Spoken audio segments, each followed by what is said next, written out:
My name's Sasha Pete, and I'm joined by a fantastic individual. This man tore it up in the NSL and then went overseas to have a very good career in Malaysia. None other than the great Scott Ollerenshaw. Welcome, Scott, to this conversation. Yes, thank you very much, Sasha. It's an absolute pleasure to be here with you today. Awesome. So tell us, Scott, how did you fall in love with our great game? I was like any young sort of child, from the age of 6 or 7. I used to play cricket in the summer and soccer in the winter. I was only a small kid, so rugby league wasn't really my game. So just started playing soccer. They now call it football, but yeah, started playing and loved the game. But I love my sort of cricket as well. So, I was a typical kid growing up in Sydney. Okay, so that's very much so that winter summer divide. Yes, exactly. Yeah, brilliant. So, and do you remember your first boyhood club? Where was the first time you had a formal experience with football? Yeah, first season at the age of 6, I played for Belmore Soccer Club for one season. And interestingly, my mum tells me I only kicked the ball once, which was in the grand final. So I didn't even kick the ball. So I wasn't a natural. And then I changed clubs. I went to Beverly Hills and then played for Forest Rangers, which was who I sort of identify as my club in the St. George district. Yep. Played for Forest Rangers for many years. We were lucky enough to win the under-10 champion to champions. Even after playing for the Socceroos, I still recall that as one of my greatest moments in football. Yes. The champion to champions. And then from Forest Rangers, I went into the St. George Juniors all the way to the St. George senior team. So pretty typical upbringing in Australian soccer at that time. And that champion of champions is quite an interesting division, obviously, sectioned out. I'm from Melbourne, but Sydney's no different, where you play against the local teams in the local area. All of those teams then play off until we work out who the best team in the. So it's basically the champions of each association, whether it be Melbourne or in Sydney as well, New South Wales as well. So if you win your local league, you go to the champions and you travel to some of the country areas as well. It was a great little tournament, and I remember we won it against Smithfield Hotspurs. Wow. In the under-10s, and we were down 1-0, got back to 1-1, and I scored the winning goal. So, and some of those guys in the team are still some of my best mates, even now. So that's 45 years later. So it just goes to show that we can talk about football and professional football, but the friends that you make as a kid, they can stay with you for your whole life, which is great. That's brilliant. You said obviously you progressed through your junior ranks and then you made your way to St. George, obviously, and their team had obviously a strong affiliation at top flight football. So when did you realise that you were starting to become good at football, or this, instead of picking up the cricket ball and bowling or batting, that you could make maybe some inroads to playing soccer? Probably at the age of about 13.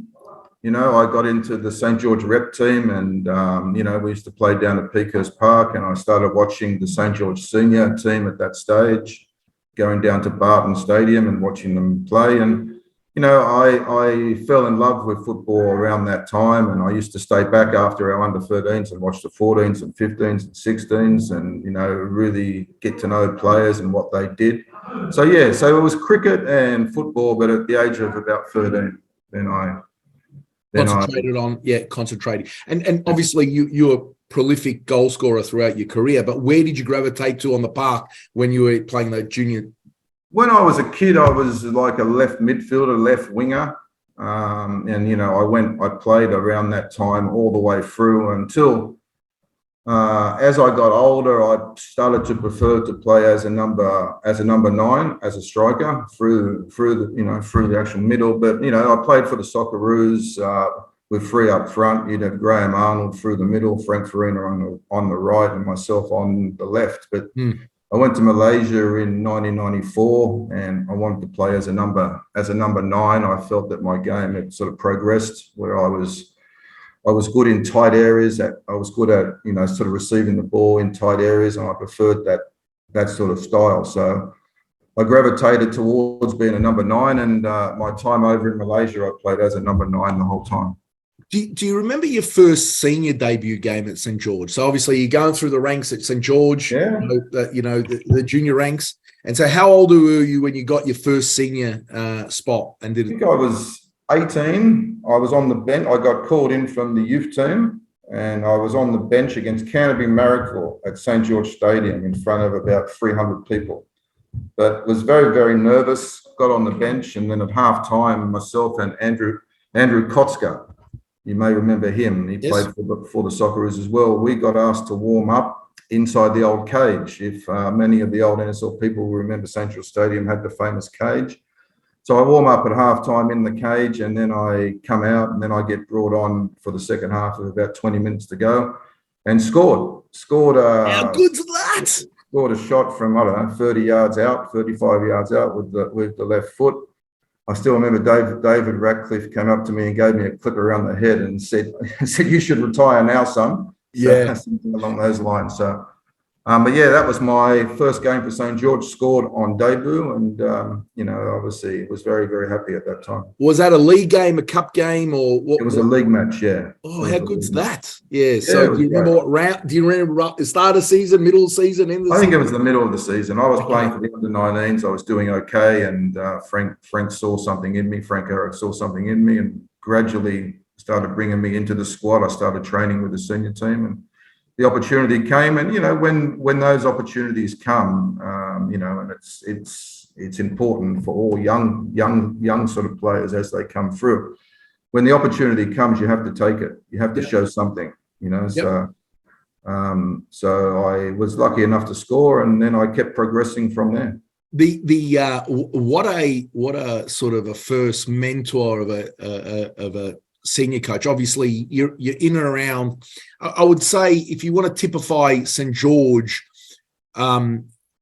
always very honest team. But you're like your Marconis who would go out and just buy a title per se. So Frank had to work. He'd have a spine of experienced players, and he'd have to look to youngsters like yourself to say, okay, can he come in and do a job? Yeah, absolutely. And what was your sort of because from what we saw him on TV, and very sort of very charismatic, very always had the turn of phrase. What was he like at club level? At first, I was scared of him, to be honest with you. He had this aura about him. He was charismatic. He was emotional. He was passionate. But you didn't want to let him. The biggest thing about Frank is you didn't want to let him down. You felt like he was giving you an opportunity which you didn't have to. And the last thing you wanted to do to let him down. So every time you went on that pitch, you played for Frank, and you'd score, you'd look over, he'd be doing his funny dance or whatever. But you knew that you needed to get a result for him. Because if you didn't get a result for him, the rest of the week was a nightmare. He was in a bad mood. Training would be fierce. But if you got a result for him, he's moved for that next week. And that's football. That's what we all go through in football. It's a results-orientated business. If you get a result on the weekend, then you're happy for the next 6 or 7 days. If you don't, then you're not in a good mood for the next 6 or 7 days. That's just the way it is. Week's a long time in football. So the approach, obviously, you're a youngster. You're at St. George for a few years there as a senior. Describe some of the characters in the dressing room, the St. George dressing room. Who are the characters there from, let's say, in the late 80s, 86 to 89? Yeah, well, I came in around 86. You had players like David Ratcliffe, Mike O'Shea, Steve O'Connor came from Sydney City. Then you had Kevin Hagan, Mike Gibson, Terry Greedy was there he was on his way out, but he was there. I mean, just characters. Terry Greedy, I'm still friends with him to this day. I mean, we don't talk often, but we talk occasionally. David Ratcliffe in the cage, he would kick the living crap out of you. It didn't matter if you were 18, but it was good for us young kids. So it toughened us up, Steve O'Connor, very interesting man, great player, very underrated player in my opinion. Kevin Hagan, fantastic player. from New Zealand, great sense of humour. And, in those days, you didn't have to be careful with what you said. Yep. You called a spade. And as a young kid coming through, it toughened you up, because if you weren't able to take the banter, if you weren't able to take getting kicks in the cage at training, you weren't going to make it. And I look back on those days, and I think that was so important for me, not just as a football player, but as a person, in terms of making you realise that life is not easy. And at that stage, you used to have to go to work.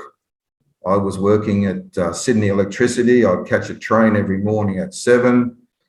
I'd get to work. I'd work during the day. I'd catch a train back to Rockdale train station. I'd fall asleep on the train. I'd wake up one stop before, get off, drive my car, and go to training. So it wasn't easy, but you did it because you loved it, and you had to do it. So I remember you being super explosive, but you also had a turn of foot. So what would you say? I mean, you weren't the biggest event, so you would have come up against some very aggressive time where you haven't got 40,000 cameras on the pitch. There would have been a lot of stuff behind play, and you had to learn to obviously survive. Yeah. Not only on the training pitch, but obviously on match day, right? So how did you learn quickly to adapt?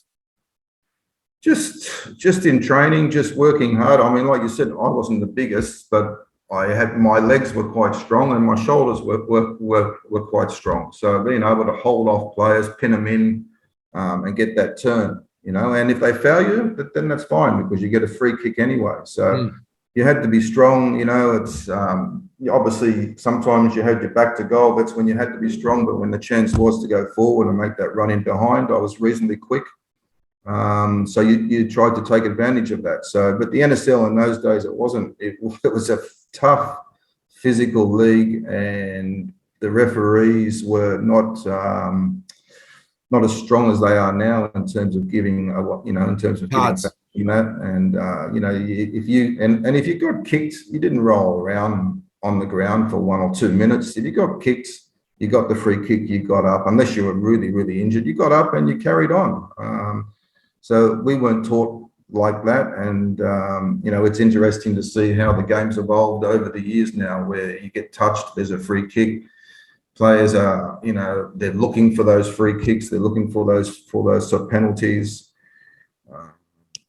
Some of them are rolling around on the ground for 1 or 2 minutes. Sometimes as an Aussie, it's a bit embarrassing, to be honest. Yeah, no, I agree. So Frank decides, obviously you're playing for club, and Frank decides to put you into camp. What was that like? Do you remember that like it was yesterday? With the national team? With the national team, yeah.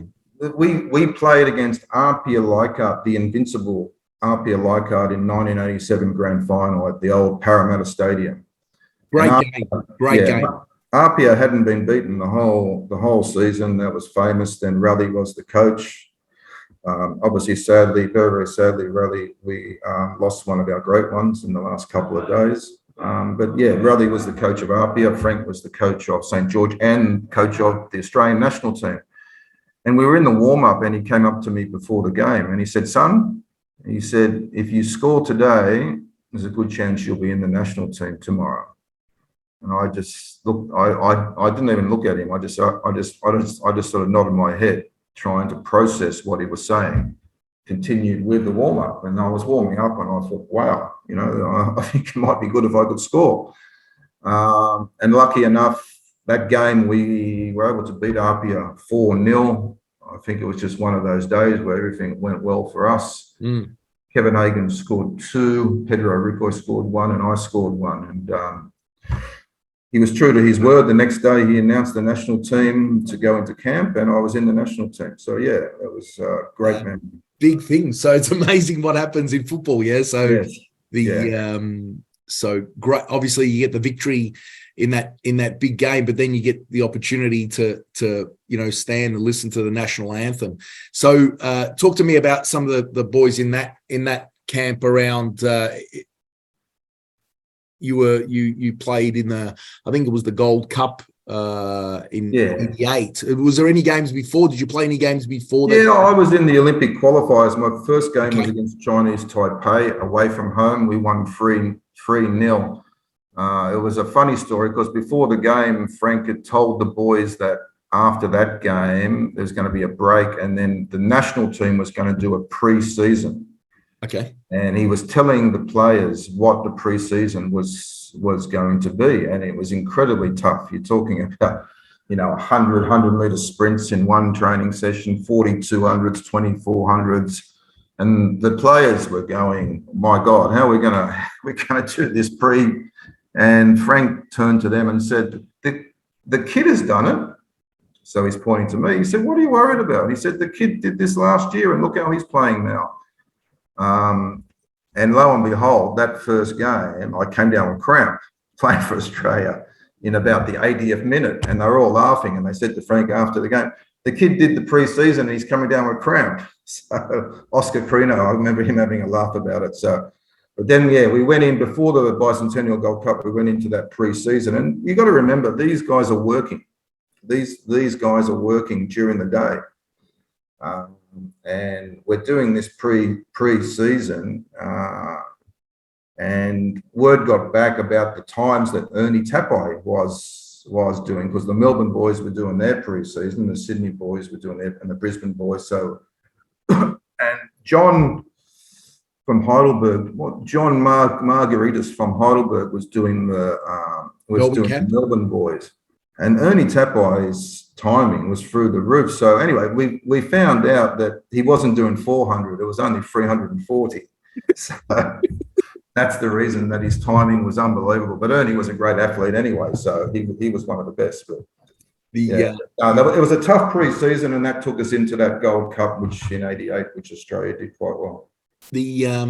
And there was that when was that the year that we played Argentina? The Gold Cup there was 4 teams: Saudi Arabia, Argentina, and Brazil. The first game was against Brazil. I was on the bench for that game. We lost at the old Olympic Park. Yes. We lost that game 1-0 or 2-0, I can't remember. Yes. Then we play against Saudi Arabia at Parramatta Stadium. John Cosmina gets injured. Everyone thought that Frank was going to pick Robbie, which is fair enough. Robbie Slater, he was ready to play, and Frank chose me to play. I scored in the first 6 minutes, played well.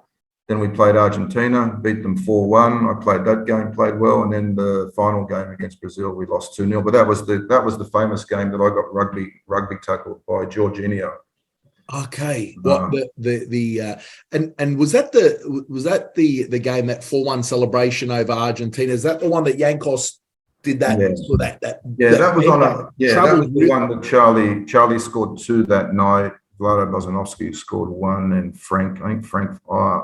I think Wadey actually. Wadey scored 1. Yeah, we won 4-1. I mean, that was a Thursday night. We beat the world champions 4-1. We're playing Brazil on the Sunday. The earliest anyone got home that night was 5 a.m. Yeah, I believe it. Big celebrations, hey? But that wouldn't happen these days. These days, the players would be in the ice baths. They'd be back in the hotel. They'd be resting, and they would try to get to sleep. You've got adrenaline going through your body. They try to get to sleep as soon as possible. We're part-timers. We've just beaten the world champions. We're out till 5 a.m. That's part of the nostalgia. That's beautiful. And then we wake up Friday at lunchtime. We do some sort of a recovery session in the afternoon, train on Saturday, and then Sunday we're going out and playing against Romario. Yeah. So, but there were some great characters in that team. I mean, obviously Arnie, who's done so well, is now the national coach, and obviously what he did in the last World Cup was just unbelievable. Jeff Oliver in goals. Great character. Who'd you room with? Did you get? I take it that Alan Davidson took me under his wing. Okay. And we're still friends to this day. I actually spoke to him earlier, about half an hour ago. We speak this great guy. He took me under his wing because I was the baby of the team, and when you're the baby of the team, they make fun of you. You have to wear the yellow shirt all the time. So Davo took me under his wing. So I roomed with Davo. Yep. Which was an experience in itself. It was, he taught me so much about football, about life. And to this day, he is still teaching me. Yeah, great guy. So Yeah. he's done a lot for Australian football. So Mm. the quality player as well. So the obviously your time. So you start your senior football, right into it. You're scoring against the world champions. It's a quick rise, right? And like you said, you're doing it on a part-time basis. So it's still a passion. You're not making all of your income out of football. No, and it was great. And so you're having this rise, and I was only 20 playing for Australia. I was still the youngest, and this great rise. And you think that you're bulletproof. You think you can't do anything. The thing is, when you're young, you have no fear. You have no fear because you haven't experienced failure. You haven't experienced criticism. You just go out and play for the love of the game. I look back now, I didn't know anything about football. I don't know how I played. I learned about football as I went on my way. But the age of 20, we're playing for St. George. The Bicentennial Gold Cup's finished. We're playing for St. George. We're walking across. We've arrived down in Melbourne for a game. We're walking across to the hotel across the road from the airport. And Frank says to me, "Son, I've just received a letter for you from Glasgow Rangers." Okay. Graham Souness was the manager of Glasgow Rangers at the time. I'm 20. He said they want you to go to Scotland and have a 2-week trial. Anyway, me and Frank spoke about it over the next couple of weeks, and we both agreed that I probably needed one more year, and then one more year I'll be ready. And then when those opportunities come, then I will go. Now that opportunity never came again. You know what I mean? So that's a lesson for young players. When the opportunity comes, you don't know if it's going to come again. Take it. Even if you fail or succeed, it doesn't matter. At least you know. So I didn't take that opportunity to go to Rangers. I stayed in Australia. And then maybe became a little bit sort of comfortable, which happens. You don't realize that you're becoming, comfortable. Suddenly, at the age of 22, I'm being transferred to Sydney Olympic. And that's where my career started to go down. Nothing to do with Sydney Olympic. I got injured. I had osteitis pubis. I was probably not as focused and not, as I was before. So then this injury came, maybe because I wasn't looking after myself the way I should. And then I had 4 years of absolute turmoil, where I went to Sydney Olympic. I struggled. I had a record transfer fee on my head, which was surpassed a few years later by Ned Zelic. So didn't do well at Sydney Olympic. Went to Apia. Started to play better at Apia, but still wasn't scoring as many as I should. But was playing. I felt I was playing well. I felt that I was slowly getting back. And at that stage, a lot of Aussies were going to Malaysia and to Singapore to play because they could earn 3 or 4 more times what they were earning in the old NSL. Abbassad, Alistair Edwards, Mehmet Jurakovic, Alan Davidson, Darren Stewart, Joseph Biskic, David Mitchell, Marshall Soper, Joe Coletta. All these players started coming. Jerry Gomez went there as well. Yeah, Jerry went there. Yeah, a lot of them went there. So by this stage, I'm pretty much at the crossroads. I had this meteoric rise, played 18 times for the Socceroos. Then I had a 3-year period where I was struggling. And so I went to Malaysia, but my form, like I said, I was starting to feel good again.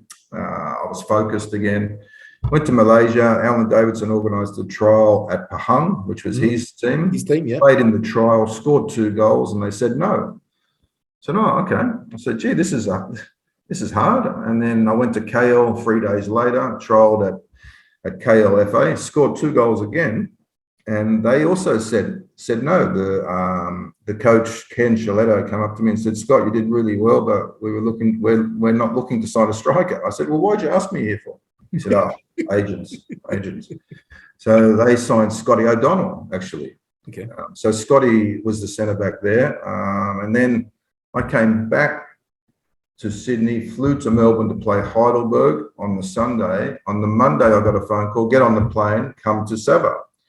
So I went to Sabah and played on the Tuesday. I had an absolute nightmare. Didn't feel good, was just exhausted. And they signed me.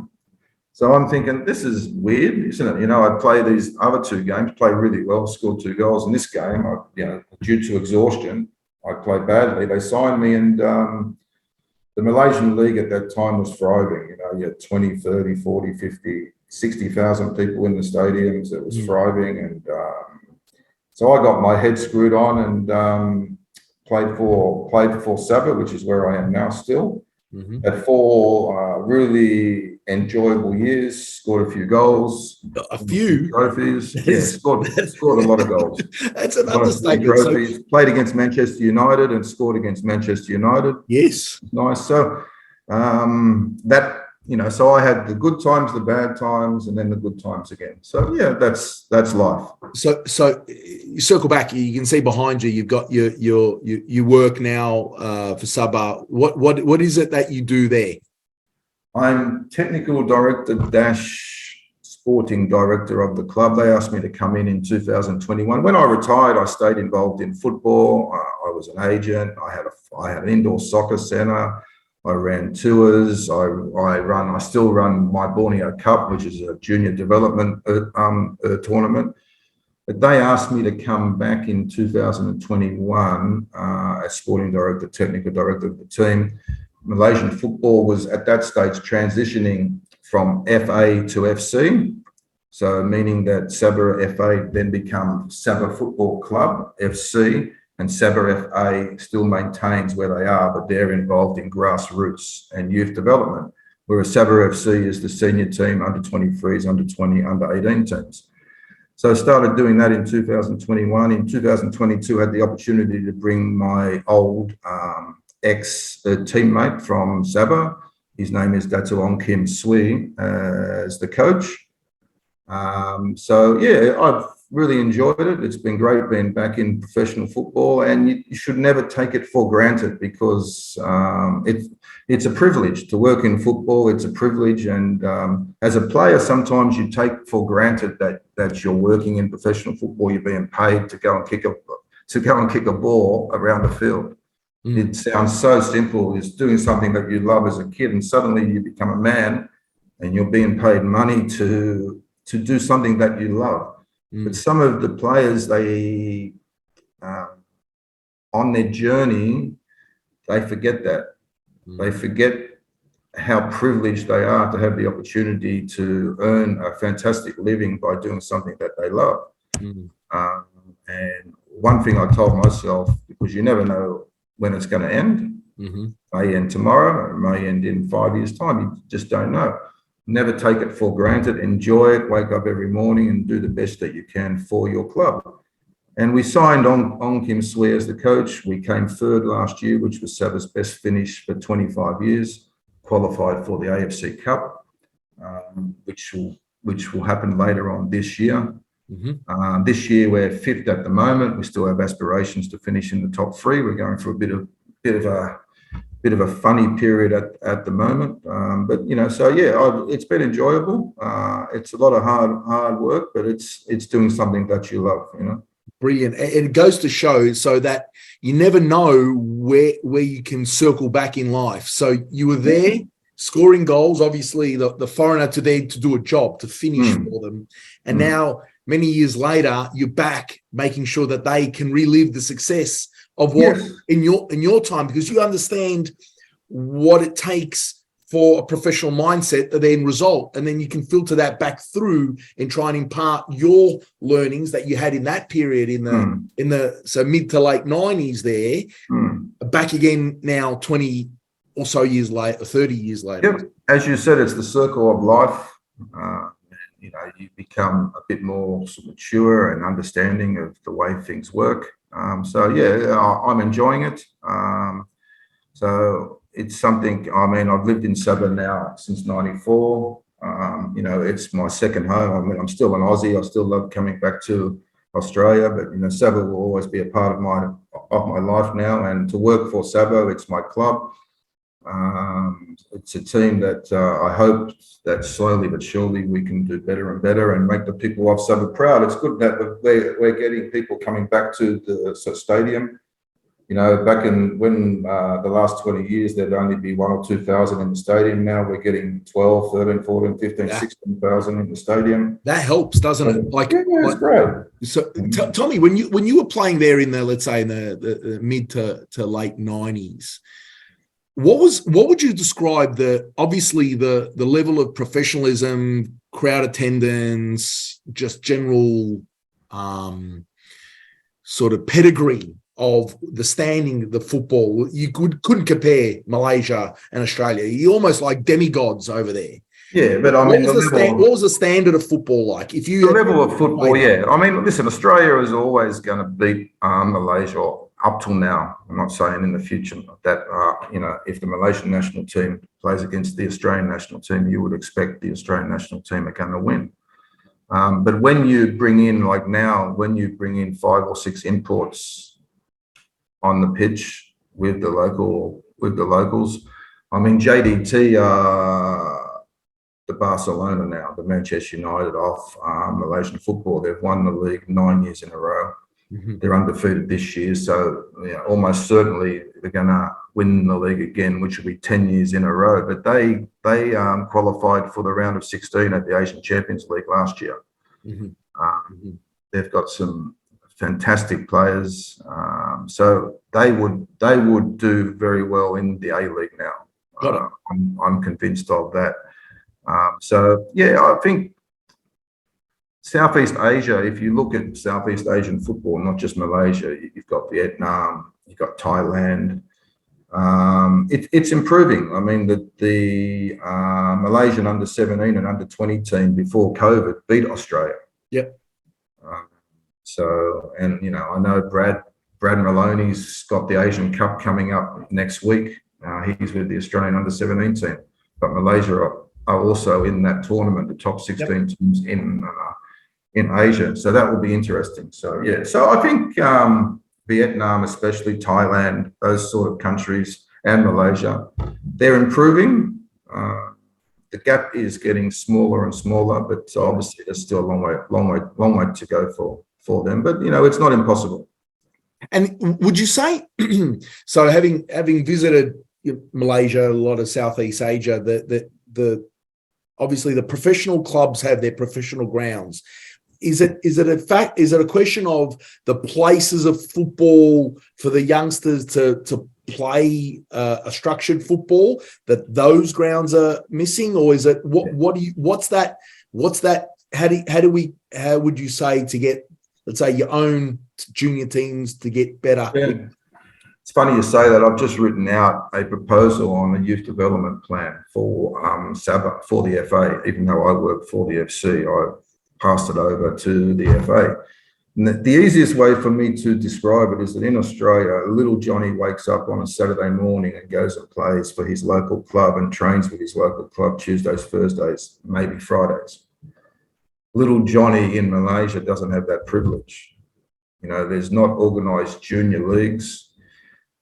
Instead of starting with junior leagues first and then academies after that, in some of these Southeast Asian countries, they start with these big academies first before the junior leagues even start. So for me, the natural progression would be the junior leagues, then the best players from the junior leagues are brought up, and you have your mini academies and things like that. So that's where Australia has a massive advantage. But like I said, the leagues now are starting to come. Mm-hmm. In Malaysia, we have Super Ramao. In Thailand, in Vietnam, those junior leagues are now starting to come. So you're increasing the pool, the pool of players that are playing. So if you have 1,000 fish in a pond and compared to 100,000 fish in the pond, where do you think you're going to catch the more fish? So it's pretty simple, isn't it? Got it. Yeah, it makes sense.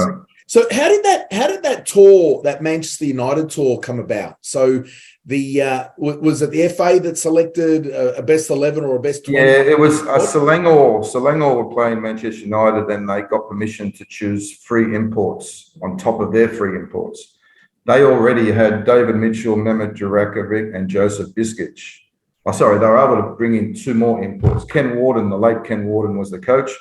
He brought in Scott Ollerenshaw and Alan Davidson. So you had 5 Aussies and Selangor players playing against Manchester United at Shah Alam Stadium in KL, 60,000 people. So And so we rock up, me and Dave rock up. We train the day before, and we roll out against Manchester United. Their team that night was Peter Schmeichel in goals, Paul Parker right back, Pallister and Bruce, the two centre backs, Dennis Irwin left back, Lee Sharp on the left, Scholesy and Mickey Butt in the centre, David Beckham on the right,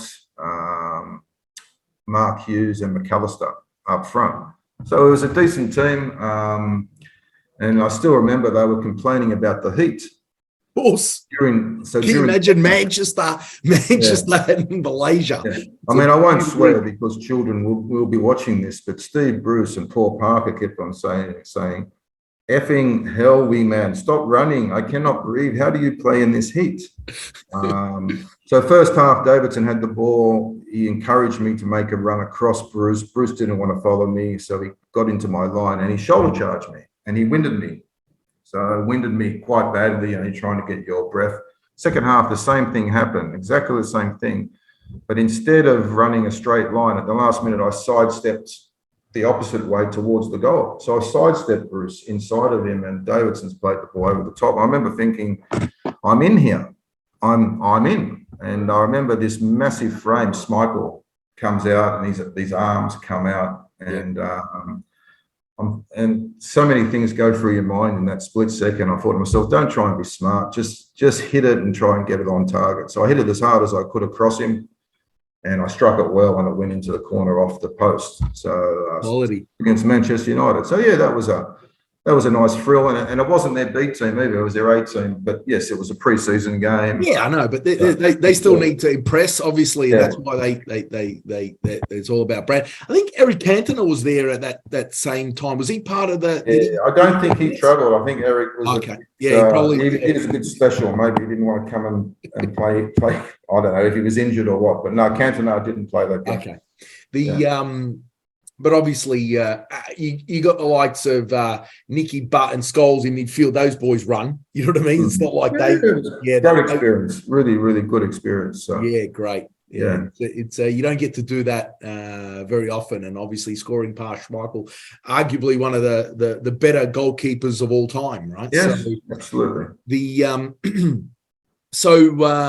After your time in Malaysia, did you get called back to come to Australia? How did that finish up? Because you play for Sabah. So let me get this. So big early rise under Frank at St George. You're playing for the Socceroos. You know that call up to Glasgow. A couple of years where you're trying to find your way, and then you make it back in Malaysia, where arguably, like I said, you're a rock star. Like the big crowds, you're playing professionally, you're scoring for fun. And how does it end there in Malaysia? Well, after Sabah, I went to another Malaysian team called Negeri Sembilan, where I had a nightmare. I went back to my nightmare days. My body started to, at that stage, I felt my body was starting to change. I had osteoarthritis in my ankle and my hip. And I was starting to change and didn't do well at a team called Negeri Sembilan. So then I'm 30, I'm age of 30, and Arnie calls me. And Arnie was starting up a new team, his first job as coach. He was going to be player coach. Was that at Northern Spirit? Northern Spirit, yes. Yeah. So I agreed to join Northern Spirit, come back to Australia, experience something new again. But by that stage, my body was gone. So I went and had an operation on my ankle, come out, and I called up Arnie and I said, Arnie, I don't want to take money when I'm no good. But when I'm a busted ass, you know. He said, I appreciate your honesty. What we'll do is we'll put the contract on hold, go and get yourself right. So I went and played for Ryde City in the MPL. Yep. Played about 6 games for them, scored four goals, but I knew my body was gone. So I retired, and I remember going buying the old Daily Telegraph and looking for jobs. I didn't know what I was going to do. But then we decided to come back to Malaysia, back to Sabah. And then I was involved in football for many, many years in different areas of football, and gone full circle now to where I am now. So yeah, it's been a good journey. it hasn't been a normal journey, but Yep. it's been a really enjoyable journey.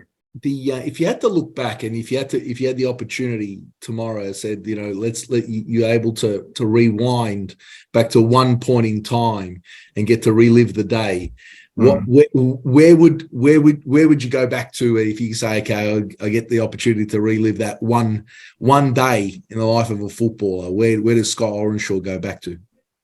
I think about Glasgow Rangers that day that I said no, but then I think to myself, if I had have said yes, I wouldn't be in Sabah, and I love my life in Sabah. It's a great lifestyle. I enjoy my life. I enjoy everything about living in Southeast Asia. So you could say Glasgow Rangers, but then again, if I did that, I wouldn't be here now. I wouldn't be talking to you now.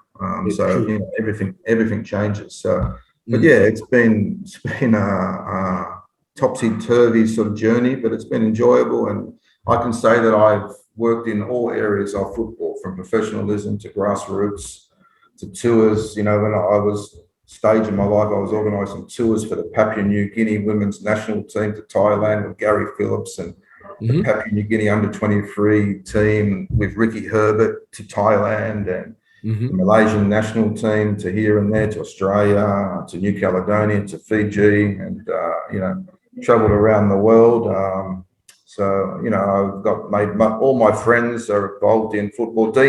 I'm a very good friend of Dean Smith, who's the football manager. He went from Brentford to Aston Villa to Norwich and now to Leicester.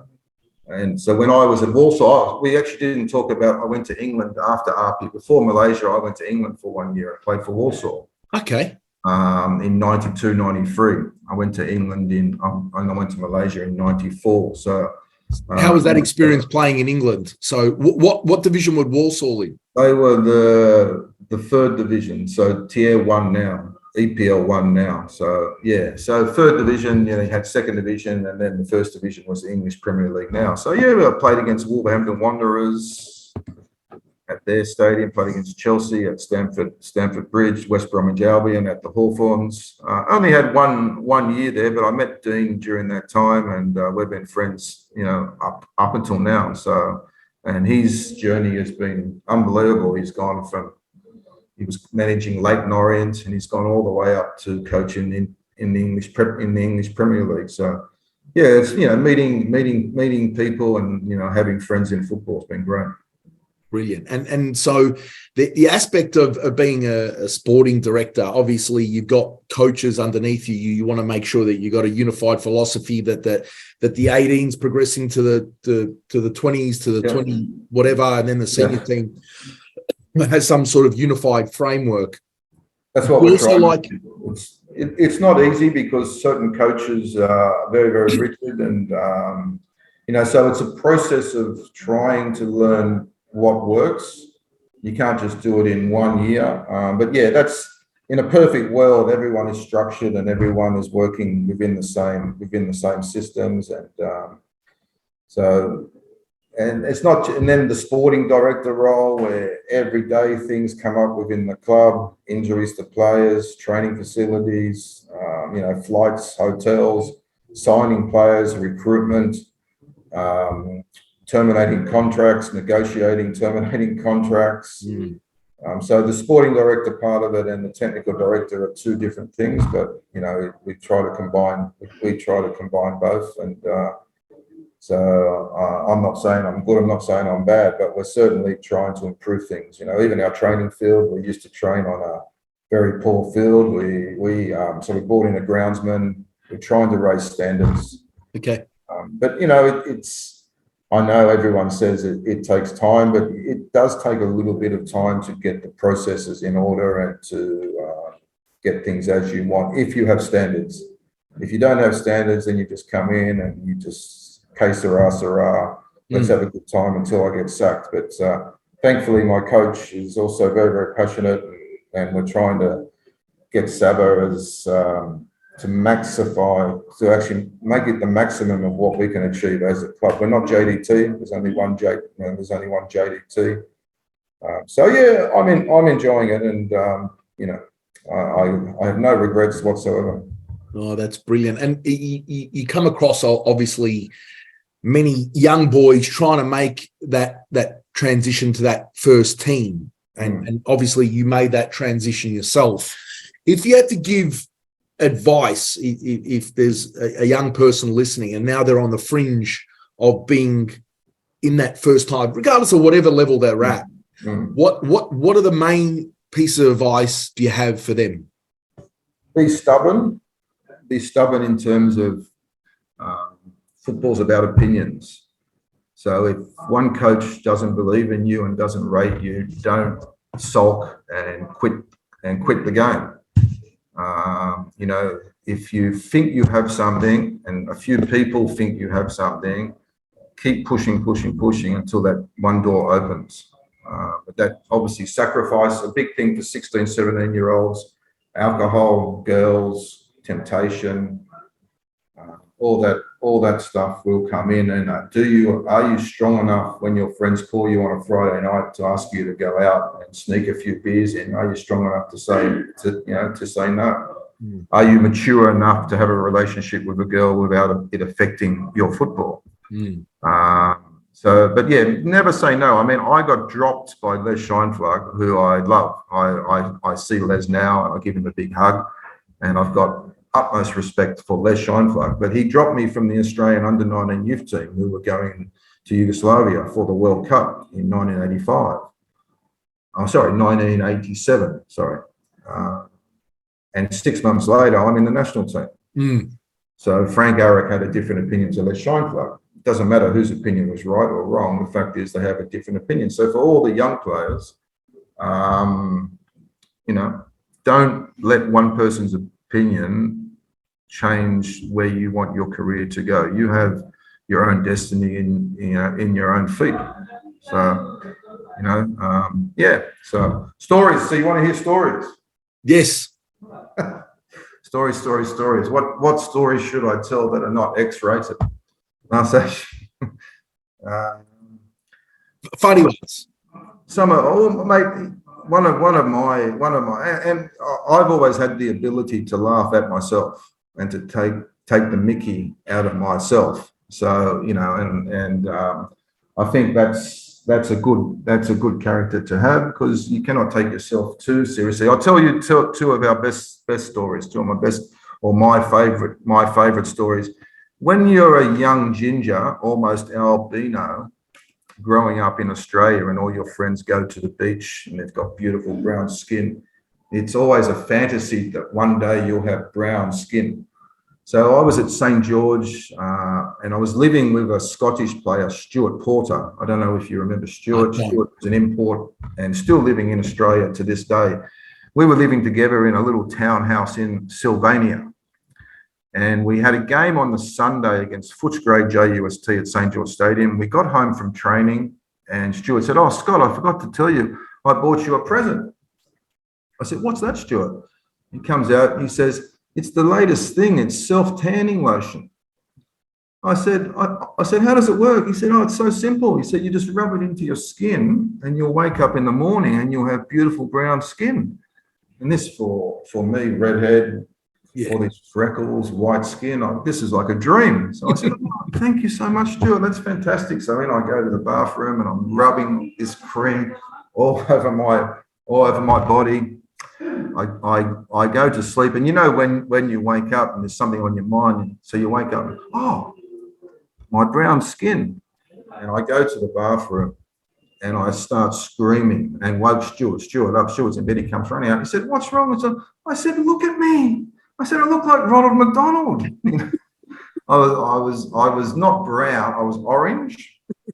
I had blotches all over my skin. So I'm in the shower trying to rub it off. He said, "It won't come out, Scott." I'm trying to rub it off. Won't come out. I said, "Stuart, we've got a game today. What am I going to do, you know?" He says, "Don't worry." He said, "It's not that bad." So anyway, I roll up and all the players are in hysterics. You know, Andy Kotzker's on the ground. He's got tears coming down his eyes. All the players are taking the mickey. Frank walks in. He's got his whiteboard. As soon as Frank walks in, everyone shuts up. Frank walks in. "All right, boys." Starts giving his team talk. "Today we play JUST. This is the starting 11. He gets through to about the midfield. I think he got to Pedro Rico, and he stopped. He stopped and he looked at me and he looked at Kotska, who was the captain. And he said to Kotska, "Son, who's the new player?" And Kotska said, "Frank, that's Ollie." And he said, "You effing idiot, son, you effing idiot, blah, blah." Anyway, so we went out to play the game. And there was it wasn't a big crowd. I could hear the crowd laughing. Every time I got the ball, I could hear the crowd laughing. So anyway, in 1 week it went away, and I went back to being an albino redhead with freckles. So that was an embarrassing one. Then there was the 1996 Malaysia Cup final, and we played against Selangor, and Mehmet Durakovic marked me. It was a 0-0 draw, as normal against Mehmet. It was a tough night for me. Wasn't able to score. Went to penalties. I scored my penalty, but we lost the game on penalties. In Malaysia, at the end of the season, you were always looking forward to going back to Australia. So we lost the game. I'd organised next day, flying straight back to Australia. So I'm at the airport in KL, flying back to Sydney, and this father and son come up to me, and he was an Aussie.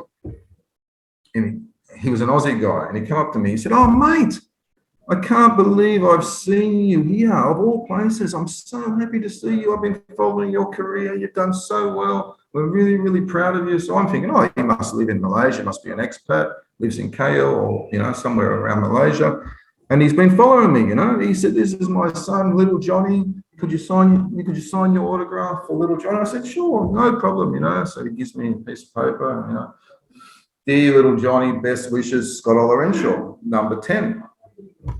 And he looked at the piece of paper, and he's got this quizzical look on his face. This is the father. He's got this quizzical look on his face. He said, "Oh, mate," he said, "I thought you were Mark Woodford." I said, "No, mate, I'm not." And so I walked away, So yes, there's been some funny times, but that's only a couple of the. They're the ones we can share, right? They're the ones that we can. Yeah, they're the ones that we can share. So yeah, there's been some funny stories, and that's what football's about. About banter and in that dressing room, stories, having a laugh, and I think that's, if you ask professional football players what they miss when they retire, they don't miss training. They might miss the big games in front of 50 or 60,000, but they miss the friendship and the banter. I think that's probably the biggest thing. And the beautiful thing about whether you're involved in grassroots or a social team, it doesn't need to be a professional team to get that camaraderie, that the banter. All football clubs are very similar. They'll have the characters, they'll have the banter, you'll have the joys of winning and the disappointment of losing. No matter what level you play. And that's for a coach that's coaching in the all-age local competition. It's still about getting a result. You know what I mean? Whether it's Ange Postecoglou coaching at Spurs next season, or some other coach who's coaching in the NPL 4 in Victoria. It's still about a group of players that you need to get them to buy in and invest themselves into you as the coach and the club and what you want to do, and try to reach the highest standard that you possibly can. So, and it's I got no time for people who think they're big time Charlies and they're better than other people and all that. I got no time for any of that. That's nonsense to me. I mean, people are people, and and football is football. Fantastic words of wisdom. Just before we go, you told me the story about, because in Malaysia you're known as the Ginger Maradona. And so tell us, just before we finish, how did you get that nickname? And did it stick? Did people still refer to you as the Ginger Maradona? Obviously, it's a term of endearment, being classified as one of the greatest, if not the greatest footballer to ever play the game. How did you get that nickname? What happened? Sasha, I don't really know. It seemed towards the end of my time in Malaysia, I heard it a few times, but when I started doing some of the punditry with Astro a few years back, somebody brought it up, and then it was mentioned on on TV live during the World Cup or the English Premier League games that I was known as the Ginger Maradona. I mean, to be compared to someone who's arguably the greatest football player ever to play, what a great honor. So I don't take it too seriously, Sasha. It's got it. So the point is, whilst you were playing, it wasn't as you were growing up. It's after the fact. Only in Malaysia. So your nicknames growing up when you were playing football was Ollie. What are the other nicknames at St George? Ollie, I probably can't repeat some of them. Mostly Ollie. Okay. So mostly Ollie. So well, Ollie, thank you so much for your time today. You've been a great servant of our sport. We wish you all the very best at Sabah. I know it's hard competing in at that level, but we wish you all the very best of success. Thank you so much, Sash. It's been a pleasure, and I look forward to speaking to you soon. Cheers, mate. Hey guys, we've come to the end of this episode. Thank you so much for watching. I really appreciate you taking the time to listen to our wonderful guest. If you like this type of content and would like to see more, how about you hit the like and subscribe button? And have a fantastic day.